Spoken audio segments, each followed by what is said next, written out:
Isang babae ang makikitang nakahiga sa sofa habang kumakain ng chips at nanunood ng TV. Siya lang naman ang Red Flame S-Rank Hunter, Thai Yiza.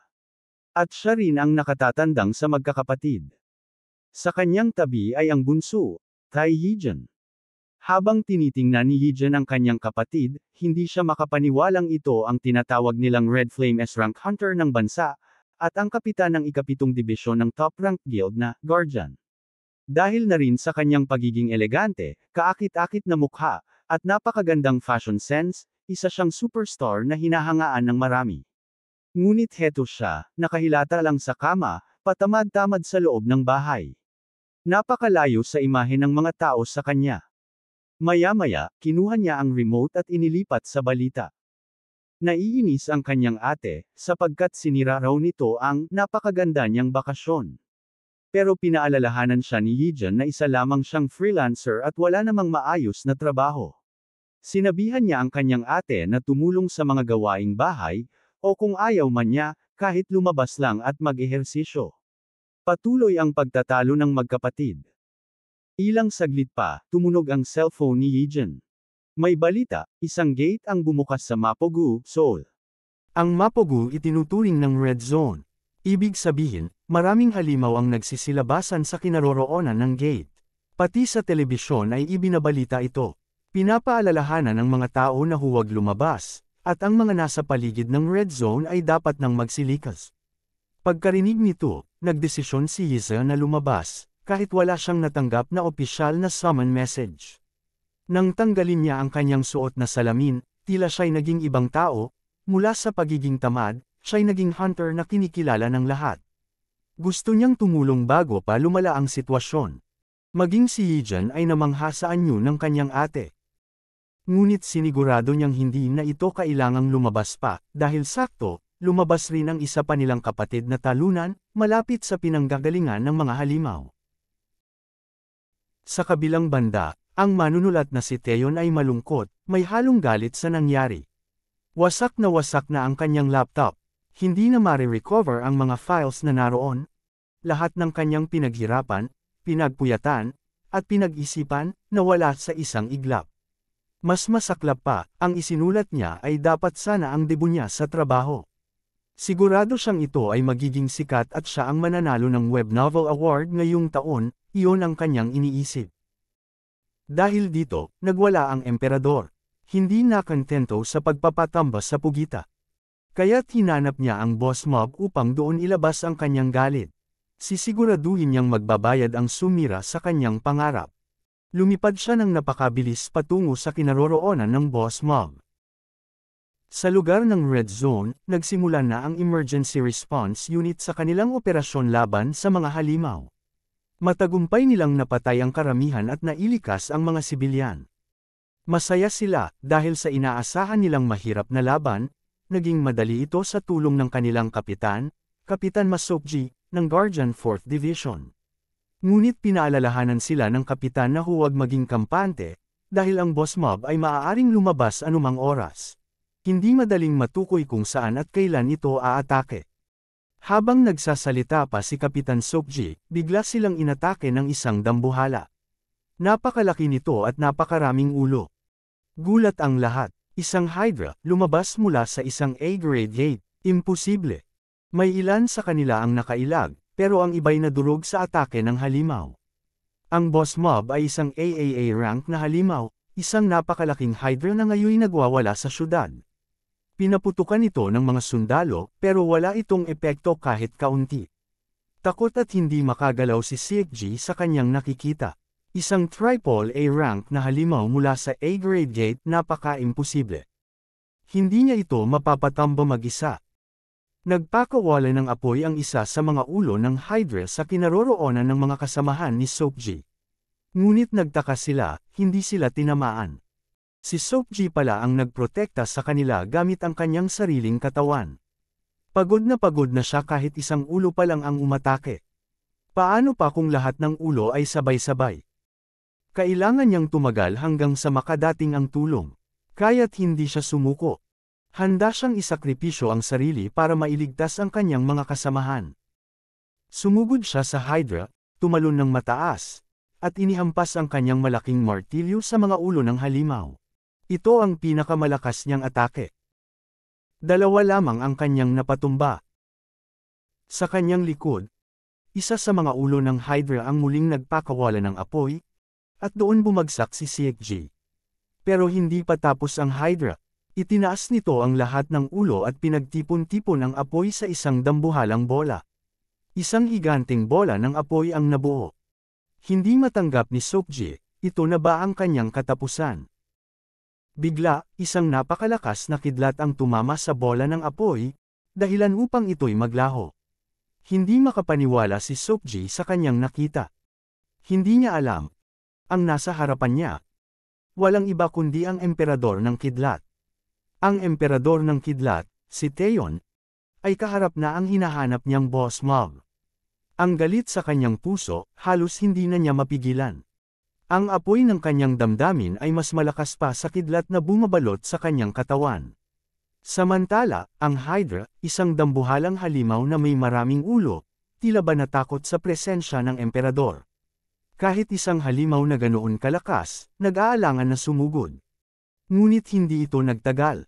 Lahat ng ulo nito ay sabay-sabay na umatake, gustong lamunin ng sabay-sabay ang isang taong humadlang sa kanilang paghahasik ng kaguluhan. Ngunit inaasahan na ito ng emperador. Kasabay ng naiirita nitong ekspresyon, iniangat niya ang kanyang kaliwang kamay, at isang napakalakas na sampal na may halong kuryente at kidlat ang ibinigay niya. Isa-isa, sinampal niya ang mga ulo ng Hydra. Bawat hampas ay hindi basta galit, kundi may dahilan. Ang una, para sa kanyang laptop na winasak. Ang pangalawa, para sa kanyang manuscript na hindi na mare-recover. At ang ikatlo, at pinakamasakit, para sa pangarap niyang pinaghirapan ng ilang araw. Binuhos niya ang lahat ng kanyang galit, lahat ng pighati, lahat ng kabiguan, walang awa. At sa huli, sa pagtatapos ng atake ng emperador sa Hydra, itinaas niya muli ang kanyang kamay, nakahanda na ang huling atake. Habang ang Hydra ay takot at taranta sa kanilang nakikita, gamit ang isang napakalakas na kidlat, isang bagsak mula sa kanyang kamay. Tinamaan ang buong katawan ng Hydra, halos maprito ang halimaw sa kanyang kinatatayuan. Isang atakeng sapat para mawala na ng tuluyan at mapatamba ang AAA rank na halimaw. Ngunit kahit pagkatapos ng lahat, hindi pa rin siya kontento. Walang masayang tagpo, walang ngiti sa labi ng emperador. Tahimik siyang umalis sa lugar. Nagising na ang mga tauhan ng Emergency Response Unit. Halos hindi sila makapaniwala, buhay pa sila. Agad silang nagtakbuhan sa kanilang kapitan na si Seokji, na nakahandusay sa isang tabi. Buhay pa ito, bagamat nanghihina. Napansin ng isa sa kanila ang katawan ng patay na Hydra. Lumapit sila at nakita sa mukha ng halimaw ang tila malaking bakas. Akala nila, ito ay galing sa martilyo ng kanilang kapitan. Namangha sila sa katapangan at lakas ni Seokji. Hindi nila alam ang katotohanan, na ang tunay na nakatalo sa Hydra ay ang emperador ng kidlat. Sa balita, isiniwalat ang buong pangyayari sa pagbukas ng A-grade gate. Lahat ay nagtaka, paano natalo ang isang triple A-rank Hydra ng isang A-rank lamang na Hunter. Pinagkaguluhan si Seokji. Lumikha ng ingay sa social media ang video kung saan makikitang bagsak ang Hydra, at akala ng lahat, si Seokji ang tumapos dito. Umabot ito sa higit 100 million views. Sa isang pulong ng Hunter Association, naging mainit ang diskusyon. May mga nagsusulong na dapat isama si Seokji sa Guardian Guild dahil sa kanyang ginawa. Ngunit hindi lahat ay kumbinsido. Tahimik lang si Yizha, ang S-rank hunter at kapatid ng emperador, na nakaupo sa gilid. Alam niya ang totoo, hindi si Seokji ang tumalo sa halimaw, kundi ang kanyang nakababatang kapatid. Nagsalita ang guildmaster, si Doang, isa pang S-rank hunter. Hindi ako naniniwala na iisang tao lang ang nakatalo sa Hydra. Napatingin ito kay Yizha, hindi ba, Hunter Yizha?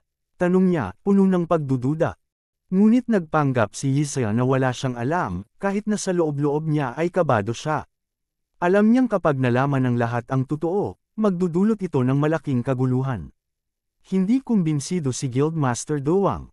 Naalala niya ang isang alamat, isang hunter na bigla na lamang nawala. At ngayon, sa kanyang pakiramdam, bumalik na ito. Determinado siya. Gagawin niya ang lahat para mahanap ang emperador ng kidlat. Ang emperador ng kidlat, ang taong tumalo sa isang AAA rank na Hydra, nang walang takot, walang hirap, at halos walang kahirap-hirap, ay ngayon, nakaupo lang sa isang simpleng upuan. Hindi sa harap ng isang halimaw, hindi sa loob ng isang gate, kundi sa harap ng isang tao. Ang tunay niyang kinatatakutan, ang kanyang editor, si Editor Gu Kyungmo, ang kausap niya noon sa telepono, ay narito na ngayon, harap-harapan.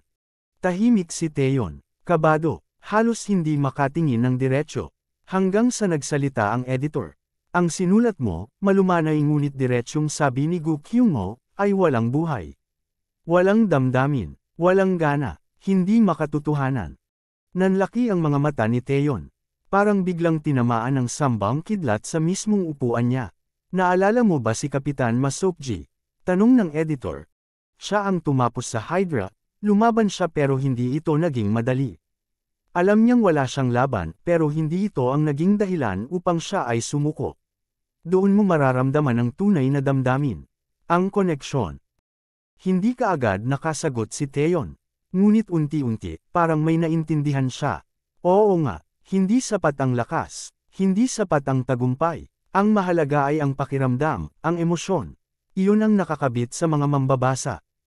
Huminga siya ng malalim, tumayo ng bahagya, at yumuko. Humingi ito ng patawad sa editor. Tahimik ang editor sa ilang sandali. Tiningnan siya, at sa huli, wala siyang nagawa. Bibigyan pa kita ng 1 linggo, sabi ni Gu Kyungmo. Pero kung wala pa ring pagbabago, puputulan na namin ang kontrata. Halos mamilipit si Taeyon sa kanyang kinatatayuan. Hindi ito isang gate, hindi ito laban, pero para sa kanya, ito na ang pinakamalaking panganib. Sa loob-loob niya, alam niyang ito na ang huling pagkakataon. At sa dulo, ang emperador na minsang nagwagi laban sa halimaw, ay ngayon pinapawisan lang ng todo. Maraming salamat mga kazen. Abangan ang susunod na kabanata. Please like at i-share sa mga friends mo at ayain silang mag-subscribe kung nagustuhan mo ang ating kwento ngayon. Maraming salamat po.